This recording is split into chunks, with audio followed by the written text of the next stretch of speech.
देखिए, reality shows देखने का हम सबको बहुत ज्यादा शौक है और उनमें से बिग बॉस का तो अलग ही क्रेज है, विच इज वाई ये अभी सीजन 19 चल रहा है। और सीजन 19 जो लोग फॉलो कर रहे हैं वो जानते हैं कि this one is full of a lot of drama. बहुत सारी लड़ाइयाँ हो रही हैं, कॉन्फ्लिक्ट्स हो रहे हैं और लोगों ने अपने फेवरेट्स चुनना भी ऑलरेडी शुरू कर दिया है। तो अब इस रेस में फिनाले तक कौन पहुंचेगा ये तो वक्त बताएगा, लेकिन एक कंटेस्टेंट जो बड़ी फेमस हो रही है घर के अंदर भी घर के बाहर भी, वो है फरहाना भट्ट। जिनके बहुत ही करीबी दोस्त भास्कर हमारे साथ है। अब घर के अंदर जाके हम तो फरहाना से अभी बात नहीं कर सकते, उसके लिए जब वो जीत कर इंशाल्लाह आएंगी तो हमें वेट करना पड़ेगा बात करने के लिए। लेकिन फिलहाल हम भास्कर जो कि उनके फ्रेंड है उनसे जरूर बात करेंगे। भास्कर, बहुत बहुत स्वागत आपका पंजाब केसरी नवोदय टाइम्स में। हाय निधि, थैंक यू सो मच। और जैसा आपने कहा, अभी हम बात नहीं कर सकते उनसे, लेकिन जिस दिन घर से बाहर आएंगी जीत के, आपसे बात करेंगी वो सबके सामने। जी बताइए। डेफिनेटली, बट मुझे आप पहले तो एज एन ऑडियंस बताओ। अभी आप भूल जाइए कि आप फरहाना के दोस्त हैं। ऑडियंस के बतौर मुझे बस इतना बताइए कि आपका क्या ओपिनियन है इस सीजन को लेके। सी इस सीजन में आपको ना बहुत अलग अलग कैरेक्टर्स देखने को मिले हैं। और शायद यही इस सीजन की यूएसपी भी है। और लोगों ने इस सीजन को इतना पसंद किया है। लोग कंपेयर कर रहे हैं पुराने सीजन से, काफी बेहतर इसको बता रहे हैं। तो मुझे लगता है कि जितने भी कंटेस्टेंट का जो लाइनअप है वो बहुत अच्छा था। इस वजह से लोगों को बहुत अलग अलग फ्लेवर देखने को मिले हैं। और शायद यही वजह है लोगों को ये सीजन काफी पसंद आया है। बिल्कुल। अच्छा, और ना कई बार ऐसा होता है जब बहुत सारी फाइट्स होती हैं अंदर, बहुत सारे इश्यूज हो रहे होते हैं, तो अक्सर लोग ऐसे भी सोचने लगते हैं कि कहीं ये स्क्रिप्टेड तो नहीं। आप क्योंकि वन ऑफ द कंटेस्टेंट्स आपकी बहुत क्लोज फ्रेंड है, तो आप सोचते हैं कि ये स्क्रिप्टेड होगा, नहीं होगा, ये रियल हो रहा है। अब अगर ये आप स्क्रिप्टेड की बात कर रहे हैं, आदमी को एक 1.5 घंटे की फिल्म लिखने के लिए साल लग जाता है। तो एक शो जो 24/7 और लगभग 105 दिनों तक चलता है, तो अगर कोई ऐसी स्क्रिप्ट लिख सकता है तो मैं तो बोलूंगा कि भाई उससे महान आदमी आज तक कोई पैदा नहीं हुआ है। और लोगों को लगता है कि तो स्क्रिप्ट में आप क्या, मेरे हिसाब से जो लोगों का सिलेक्शन है ना, वो इसी तरीके के लोगों का सिलेक्शन होता है। अगर उनको इन कंडीशंस में डाला जाएगा तो वो कैसे रिएक्ट करेंगे, उनकी पर्सनैलिटी कैसे निकल के बाहर आएगी। तो स्क्रिप्टिंग तो मेरे ख्याल से सब it's all rubbish, I think, कि ये स्क्रिप्टेड है या ये है। कोई स्पेसिफिक पर्सन किसी सिचुएशन में कैसे रिएक्ट करेगा, जब वो पहले शायद जब लोगों को पूछते हैं तो शायद यही देखते होंगे कि ये लोगों के अंदर ऐसा पोटेंशियल है, ये ऐसे बिहेव करेंगे, ये ऐसे बिहेव करेंगे। तो मेरे हिसाब से हो सकता है ये वजह होती है। स्क्रिप्टेड तो कहीं से भी नहीं नजर आता है। Right right right, I agree with you, but इतनी लंबी स्क्रिप्ट डेफिनेटली, और वो भी इतने कंटेस्टेंट्स के लिए तो कोई नहीं लिख सकता। That's next to impossible. But अभी भास्कर, आते हैं इस सीजन में, आते हैं one of the most talked about contestants Farhana के बारे में। तो इससे पहले कि मैं उनके बारे में पूछूं, मैं आपके बारे में थोड़ा जानना चाहती हूँ, आपकी और उनकी दोस्ती के बारे में थोड़ा जानना चाहती हूँ। कितने पुराने दोस्त हैं, कितने अच्छे से जानते हैं उनको। 4-5 साल हो चुके हैं। हमारे कुछ कॉमन फ्रेंड्स हैं, जैसे वो जहाँ काम करती हैं, कुछ कॉमन फ्रेंड्स हैं जो अपना सोशल वर्क करते हैं। तो ऐसे ही थ्रू जब आप मिलते हैं, फिर काम के लिए आप लोग हम लोग मिले थे, फिर उसके बाद दोस्ती हुई। बातचीत होती रहती थी, आना जाना, जैसे कभी वो मुंबई में, कभी बात कर ली कि अच्छा क्या चल रहा है, बहुत सारी चीजें। तो that is how we connected. और उसके बाद फिर धीरे धीरे बोलते, जब धीरे धीरे लोगों को जानने लगते हैं, फिर उनको इस सीजन में उनको अप्रोच किया गया। तो लगा कि हाँ, बिकॉज वो पोटेंशियल उनमें पहले से था। तो इस बार वो शो पे गई हैं, और आपने देखा है बिल्कुल बेबाक अंदाज में कैसे वो अपनी बातें रखती हैं और सबके सामने कैसे खुल के अपना सही पक्ष रखती हैं। ये फिक्र नहीं करती हैं कि मैं सही बोल रही हूँ गलत बोल रही हूँ, वो अपना नजरिया रखती हैं। और शायद यही उन्हें सबसे यूनिक और अच्छा बनाता है उस शो पे। तो यही यही फरहाना की पर्सनालिटी है, ऐसी ही वो है, या शो ने थोड़ा उनको ऐसा बना दिया है। नहीं, देखिए, पर्सनालिटी वाइज आप बोलेंगे कि हाँ, स्ट्रांग पर्सनालिटी है। हमेशा से हम हम्म। जानते हैं कि एक वो हर चीज पे अपनी राय रखती है, अपना पॉइंट ऑफ व्यू उसका क्लियर है कि मुझे क्या कहना है, इस सब्जेक्ट पे मेरी क्या राय है, किस विषय पे मैं क्या बोलना चाहती हूँ, वो उसका अपना वो है। और अपने अपनी बात को डिफेंड करने के लिए इफ यू हैव लॉजिक, तो आपको कोई जरूरत नहीं है कि आप सही हैं या गलत है। If you have that logic, तो आप अपनी बात खुल के रखते हैं, और वो यही करती है, रियल लाइफ में भी यही करती हैं कि आपका ओपिनियन आपका हो सकता है, मेरा ओपिनियन मेरा है, बट आप हम्म। ओपिनियन मुझ पे इम्पोज मत कीजिए, मैं अपना आप पे नहीं करूंगी। तो that is how she is. Right, लेकिन इससे ये अभी क्या हो रहा है, क्योंकि हम पर्सनली किसी भी कंटेस्टेंट को, इनफैक्ट जो ऑडियंस है वो नहीं जानती है, उनकी एक जो सोशल इमेज शो में आने के पहले है, हम उसको जानते हैं, और अब जो शो में देख रहे हैं उससे हम अपने दिमाग में उनकी एक इमेज बना रहे हैं। बट क्योंकि ऑब्वियसली आप पर्सनल लेवल पे फरहाना को जानते हैं, अ, घर के अंदर बहुत लड़ाइयाँ होती हैं, बट फरहाना एक ऐसी कंटेस्टेंट अभी निकल कर आ रही हैं जिनकी लगभग सबके साथ फाइट्स हो रही हैं। सो जब आप as a friend from the outside देखते हैं कि यार मेरे दोस्त के अगेंस्ट सब हो रहे हैं, हाउ डू यू फील? सी, देखिए, सबसे पहली बात आपने बोला कि घर में ना जितने भी लोग हैं, मुझे लगता है उन लोगों को ना फरहाना एक ऐसा सॉफ्ट टारगेट दिखाई देती हैं कि अगर इससे लड़ेंगे तो कोई तीसरा हमारे बीच में नहीं आएगा। अगर आप हाँ। एक की बात करें, अगर आप किसी एक के लिए बोलते तो पीछे से तीन आवाज और आ जाती हैं। अगर आप दूसरे ग्रुप के किसी आदमी के लिए बोलेंगे तो फिर पीछे से तीन आवाज और आ जाती हैं। तो फरहाना के केस में बिल्कुल उल्टा है, अगर आप उसके लिए बोलेंगे तो वो सारी आवाजें एक साथ मिल जाती हैं। तो लोगों को लगता है कि यार इसको टारगेट करके हमें लगता है कि कोई घर के अंदर का इंसान हमारे लिए भाई कुछ नहीं बोलेगा, क्योंकि फरहाना, हर कोई उसको यही समझता है कि इसको टारगेट करते रहेंगे, इसके लिए कुछ भी बोल दो तो ये ऐसी है, ये लड़ती रहेगी, ये ऐसा करेगी। मतलब उन लोगों का मतलब दिमाग में एकदम एक अलग वो बना हुआ है, उसको आप उसका खौफ कहें लोगों के अंदर, या लोगों को लगता है कि ये इसको टारगेट कर सकते हैं इजीली, क्योंकि फिर हमें बाकी लोगों से नहीं भिड़ना पड़ेगा। अगर आप फरहाना का सपोर्ट करेंगे तो 10 लोग आप पे चढ़ जाएंगे। बीच में आपने देखा शो पे जिस दिन तानिया उसके साथ आई थी बैठने के लिए, तानिया के लिए भी सबने बोला, ऐसा नहीं कि किसी एक ने बोला हो।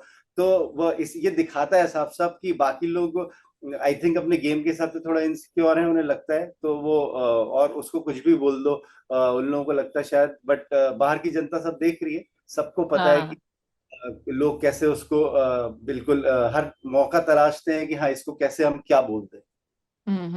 लेकिन एक घर के अंदर रहना, जब आपके जो फैमिली है या जो आपके बाहर की दुनिया के फ्रेंड्स है वो नहीं है, तो यहीं आपको एक फैमिली बनानी है, यहीं आपको फ्रेंड्स बनाने हैं। तो डू यू थिंक ये फरहाना के लिए मुश्किल कहीं हो रहा होगा, या वो इतनी स्ट्रांग है कि ठीक है सब मेरे अगेंस्ट भी हैं, लड़ भी रहे हैं मुझसे, मुझे नहीं किसी एक के भी मॉरल सपोर्ट की जरूरत है? बिल्कुल, आपको देखिए, लोगों को समझना चाहिए एक गेम शो है। ये गेम शो एक डिफरेंट लाइफ का, आपका एक लाइफ इन अ लाइफ है आपका। आपको इस शो को जीना पड़ता है। अब आप वहाँ, आप बोलिए, आप वहाँ दोस्त बनाने नहीं गए हैं, सीधी सी हाँ। गेम खेलने गए हैं। अगले दिन अगर बोला जाएगा किसी दूसरे कंटेस्टेंट को कि नहीं भाई, तो तू मुझे विनर बनने दे, तो कोई, आप बताइए कितने अच्छे दोस्त हो, कोई बोलेगा कि नहीं भाई तू विनर बन जा, मैं नहीं बनता हूँ? No buddy hmm. Will chance, no. हर जब जीतने की बात आएगी तो एक ही इंसान होगा, at the end of the day winner एक ही होगा। तो अगर वो अकेले भी खेलती है कोई प्रॉब्लम नहीं है, बिकॉज आप वहाँ दोस्ती या रिश्ते बनाने नहीं गए। और उस घर के रिश्ते तो इतने बोलते हैं, बिग बॉस के घर के रिश्ते एक दिन में भी बदल जाते हैं, क्योंकि उन लोगों के लिए वो एक बहुत बड़ी लाइफ का पीरियड है जो घर के अंदर चलता है। आपकी लाइफ में आप चाहे बाहर हो घर के अंदर हो, आपके जैसे रिश्ते होते हैं, आपके रिश्तों में लड़ाई भी होती है, झगड़े भी होते हैं। कुछ लोग आपके लिए बहुत सारी चीजें बोलते भी है, कुछ नहीं बोलते हैं, कई बार वो चीजें सॉल्व हो जाती हैं, कई बार वो चीजें सॉल्व नहीं होती हैं। पर बाहर की लाइफ में इजी है इग्नोर करना, बट घर के हम्म। अंदर आप नहीं कर सकते हैं। और बाहर जब लोगों को ये चीजें दिखाई देती हैं, देन वो अपने फेवरेट चुनते हैं। और यही वजह है शायद फरहाना को लोग इसीलिए इतना प्यार दे रहे हैं कि वो अपने स्टैंड पे खड़ी रहती है। दोस्ती बाहर देखी जाएगी, जो भी होगा बाहर का बाहर देखेंगे। हम्म। के अंदर जो इम्पोर्टेंट है वो है सबसे पहले शो में अपनी जगह बनाना, अपनी बातें खुल के रखना, हर मुद्दे पे अपनी राय रखना और खुल के खेलना। बिल्कुल। अच्छा, ये मिक्स्ड रिव्यूज भी जो ऑडियंस है उनकी तरफ से, कोई भी इंसिडेंट होता है, कोई प्रोमो ही आ जाता है तो उसके होते हैं, जैसे अभी वो लेटेस्ट जो लव्ड वंस की चिट्ठी फाड़ने वाला इंसिडेंट हुआ, तो घर का तो हर मेंबर फरहाना के अगेंस्ट हो गया, लेकिन पब्लिक में मैंने देखा कि बहुत सारे लोग सपोर्ट में भी हैं कि भाई गेम है, और उन्होंने अपने गेम के लिए, अपनी कैप्टनसी के लिए उनको जो सही लगा। आपका क्या स्टैंड है? बिल्कुल, मैंने अभी यही बात कही ना कि देखिए, गेम है प्रॉपर तरीके, घर के अंदर के कंटेस्टेंट वो सब एक दूसरे का कंपटीशन है, कॉम्पिटिटर हैं एक दूसरे के खिलाफ। वो पूरी कोशिश करेंगे कि मैं अच्छा दिखूं, मैं ऐसा रहूं, मैं वैसा रहूं।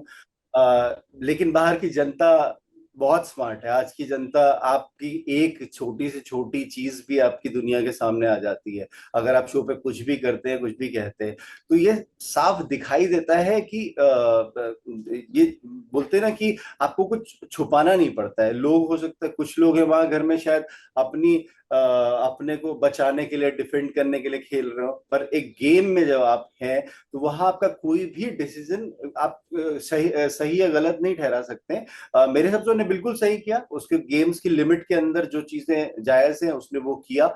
और शायद यही वजह है, उसके बाद बोलते ना कि जब लोग फराना से भिड़ते हैं, उसके बाद ना लोगों की ना रियल साइड बाहर आनी शुरू हो जाती है।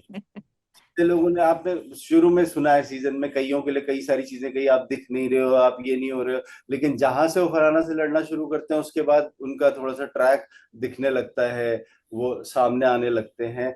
तो मुझे लगता है कि उसने बिल्कुल सही किया, गेम की लिमिट्स में किया, और इसी वजह से शायद लोगों ने उसको इतना प्यार भी दिया है बाहर। अच्छा, वही जैसे मैं कह रही थी, मिक्स्ड रिव्यूज हैं, तो बशीर अभी जो एक्स एक हाउसमेट थे, वो आए और उन्होंने भी कहा कि उनको बहुत स्ट्रॉन्ग कंटेंडर वो लगती हैं, और फिनाले में पहुंचने वाला एक नाम फरहाना लगती हैं। आप फरहाना के अलावा, आप तो क्योंकि फ्रेंड है, आप डेफिनेटली फिनाले में नाम क्या, आप तो बोलेंगे सीजन ही वो जीत के आएगी, बट उसके अलावा भास्कर, और कौन से कंटेस्टेंट हैं या जो हाउसमेट्स हैं आपको लगता है कि अच्छा गेम खेल रहे हैं और फिनाले में जाने लायक हैं? मुझे लगता है, देखिए, वही जैसे आपने बात करी फिनाले में, आप अगर बोले, आप मुझसे अगर टॉप थ्री अगर पूछें, तो मुझे लगता है कि फरहाना एक है, नो डाउट। फरहाना है फर्स्ट। उसके बाद मुझे लगता है कि गौरव कहीं ना कहीं, गौरव जो नहीं दिखाई दे रहे थे, आज के प्रोमो जो अभी आया है लेटेस्ट, उसमें ही दिखाई दिए। मतलब थोड़ा पहली बार मैंने उनको ऐसे थोड़ा एग्रेसिव होके चिल्लाते हुए देखा है। अभी आज का जो एपिसोड का प्रोमो है शायद उसी में। तो देखिए, उनकी भी, और वो भी लड़ाई किससे हो रही है, फरहाना से हो रही है। तो बोलते हैं कि रियल साइड बाहर आनी होती है, वो फरहाना के थ्रू ही आती है।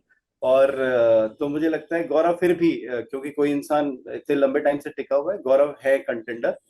वो सेकंड पे मुझे लगता है वो होने चाहिए हैं। अभी शायद क्योंकि प्रणीत की तबीयत खराब थी, वो बाहर गया हुआ था, मुझे नहीं वो जब भी हो सकता है घर में आएंगे। तो हो सकता है प्रणीत को भी मैं देखता हूँ। अमाल हो सकता था, लेकिन उसने बहुत टाइम से, मतलब बोलते ना कि वो छुप गया है कहीं, और वो आई थिंक खुल के आज तक सामने नहीं आ पाया है, खुल के किसी भी टॉपिक पे। तो यही है, तानिया बहुत एंटरटेनिंग है, वो भी शायद हो सकती है फिर फिफ्थ सिक्स नंबर पे। यही लोग मुझे लगते हैं। ओके। अच्छा, आप इंतजार तो कर ही रहे हैं, जितने भी फरहाना के सपोर्टर्स उनके साथ साथ, कि वो फिनाले तक पहुंचे और फिर जीत के बाहर आए घर के। लेकिन भास्कर, लास्ट क्वेश्चन, अगर आपको किसी दिन घर के अंदर जाने का मौका मिलता है, सो कौन सी वो टॉप 3 बातें हैं या एडवाइस हैं जो आप फरहाना को देना चाहेंगे? मुझे ये लगता है कि सबसे पहली एडवाइस तो, एडवाइस क्या, वो उसको पता ही है कि वो अकेले है, वो बेस्ट है। ये चीज इसमें उसको एडवाइस देने की जरूरत नहीं है। अकेले खेलती है, हर टॉपिक पे अपनी राय रखती है, ये बेस्ट चीज है जो वो करती है। दूसरी चीज मुझे लगता है फरहाना को कभी कभी ना उसकी जो एक सॉफ्ट साइड है, कई बार हम देखते हैं, कई सारी जगह हमने देखा है, बट वो ना खुल के नहीं दिखा पाती, क्योंकि जब आप उसको, क्योंकि वो ना थोड़ा रिजर्व होती है, उसे नहीं दिखाना है कि मैं किसी के सामने रोऊं या किसी के सामने ये करूं। लेकिन कई बार उसकी वो जो सॉफ्ट साइड है, वो अकेले ही डांस करने पहुंच जाती है। अभी वो कुनिका जी कुछ खाना बना रहे थे, तो वो थाली लेकर के भागते हुए आ रही थी। तो छोटी छोटी जो बच्चों वाली चीजें होती हैं वो करती है। उसको थोड़ा सा अच्छे से उन चीजों को और अपना दिखाना चाहिए, जो सॉफ्ट साइड है वो बाहर लोगों में दिखनी चाहिए है। दूसरा, और दो चीजें ये हो गई, तीसरी चीज ये है कि अ, अपने लिए स्टैंड लेना नहीं छोड़ना चाहिए। और कई बार, कभी कभी ये होता है कि शब्दों को लेकर के लोग कई बार सवाल उठाते हैं कि शब्द ऐसे निकल जाते हैं। तो मुझे लगता है कि थोड़ा सा तो मतलब बहुत ज्यादा नहीं, थोड़ा सा आपको किस समय पे क्या चीजें आप के दिमाग में चल रही हैं, आप उसको किन शब्दों के माध्यम से बाहर निकालते हैं, वो बहुत इम्पोर्टेंट है। तो आई थिंक कई बार जैसे वो कुछ बोलना चाहती है, इंटेंशन कुछ होती है, लेकिन कुछ शब्द ऐसे हो जाते हैं कि और लोग उसको पकड़ के बैठ जाते हैं। जो मुझे हाँ, हाँ। थोड़ा सा वही कंट्रोल के लिए मैं कहूंगा कि वो रखे। बाकी वो विनर है इस सीजन की। चलिए, इस बात पे आई रियली होप कि टेलीपैथी के थ्रू जो आप बातें कहना चाहते हैं वो घर के अंदर फरहाना तक पहुंच जाए और विनर बन के वो बाहर निकले, जैसा कि आप और बाकी जितने उनके चाहने वाले वो उम्मीद कर रहे हैं। So thank you so much Bhaskar मुझसे बात करने के लिए, एंड लेट्स होप के विनर बन के फरहाना आए। Yes Nidhi, thank you so much and thanks a lot for your kind and wise words. वो पक्का जीत के बाहर। यस। और thank you so much for inviting me. और thank you, have a good day. Thank you, you too, bye thank you bye. भाई, bye.